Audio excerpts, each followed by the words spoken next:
অবশ্যই সরকারের গাফিলতি আছে। কেন আমরা শুনেছি কিছু কুচক্রী মহল থেকে উৎসব ভাতা যেটা সেখান থেকে 10% বা 20% বাড়াবে। আমাদের যে 200 কোটি টাকা যে অনার্সের জন্য বরাদ্দ রয়েছে সেই টাকাটা নাকি উৎসব খাতে বরাদ্দ করবে। এটা আমাদের কুচক্রী মহলের শোনা গল্প এবং এটা নিয়ে তালভাড়া করে 26-27 অর্থ বছর দিতে চাচ্ছে।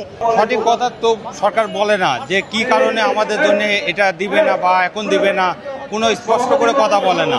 আমাদের সব প্রসেস হয়ে আছে কিন্তু ইনারা রেজাল্ট আটকে রাখেছে। আমাদের কথা যে 1719টা প্রতিষ্ঠান আছে তাদের সঙ্গে যদি নতুন করে কোনো প্রতিষ্ঠান যোগ করতে হয় বর্তমান সরকারের তাদের আওতায় এনে তাহলে তারা কোনো সমস্যা নাই, কিন্তু 1719টা প্রতিষ্ঠান তো দিতে হবে। এদের তো আবেদন করা হয়েছে, রেজাল্ট আছে, এদের যোগ্যতা আছে। যোগ্যতা না থাকলে তারা অনলাইনে আবেদন করতে পারতো না। এবং 2025-এর নীতিমালা হয়েছে আমাদের জন্য, অনার্স মাস্টার্সদের মাধ্যমিক, উচ্চ মাধ্যমিক, নিম্ন মাধ্যমিক সবার জন্য নীতিমালা হয়েছে 2025। সেই নীতিমালা অনুযায়ী যোগ্যতা ক্রাইটেরিয়া রেখেই আমরা অনলাইনে আবেদন করেছি এবং সেই আবেদনের ভিত্তিতে 3600 প্রতিষ্ঠান আবেদন করছে। 1719টা প্রতিষ্ঠান সেখান থেকে প্রাথমিক পর্যায়ে সিলেক্ট হয়েছে। তাহলে কেন রেজাল্ট প্রকাশ হবে না? অন্তর্বর্তীকালীন সরকার আমাদের আমাদের আবেদন নিয়েছিল, এমপিও স্তর আবেদন নিয়েছিল 3000 বেশি প্রতিষ্ঠান। সেখানে যাচাই বাছাই করে সফটওয়্যারের মাধ্যমে 1719 প্রতিষ্ঠানকে স্বীকৃতি দিয়েছিল, কিন্তু প্রকাশ্যে না দিয়ে সেই বিষয়টাকে ঝুলন্ত অবস্থায় রেখেছে বর্তমান সরকার এবং 25-26 সালের অর্থ বছরের অর্থ না দিয়ে 26-27 সালের অর্থ বছরে অর্থ দেওয়ার জন্য পরিকল্পনা করছে। জানি না আদৌ বাস্তবায়ন হবে কিনা।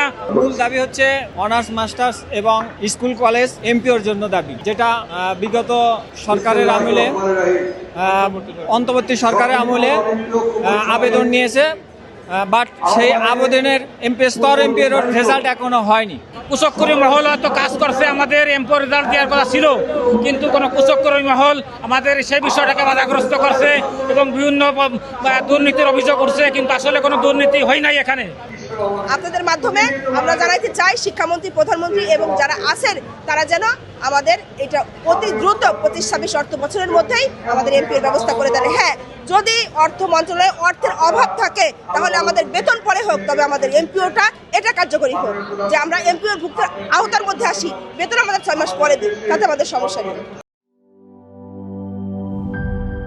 ইউরোপ, এশিয়া, আমেরিকা যেখানে যাই, বিশ্বের 145টি দেশে আজ ফ্রুটো পাই।